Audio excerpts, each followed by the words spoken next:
ang isang haligi ng industriya ng telebisyon at isa sa mga ating Fernando Lifetime Achievement Award ngayong taon, walang iba kundi si Miss Malu Showan Pagano.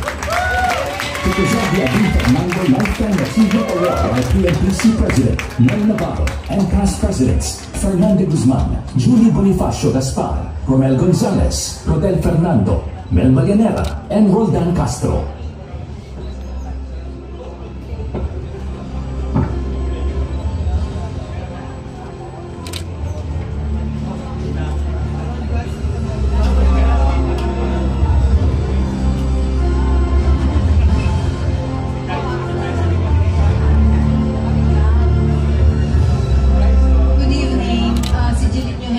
Cue card kasi napaka-80s mo pa. Hindi na uso ngayon ang cue card.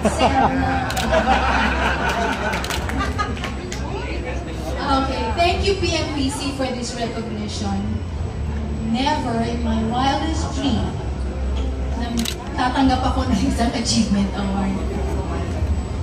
Dati, Darling of the Press lang ako. Ngayon, Lifetime Achievement. Sabi nga ni Joba Talbo. I would like to thank my family who's always been with me. Nakikibagay sa aking erratic schedule. And they've been very supportive of me. I love you, my family.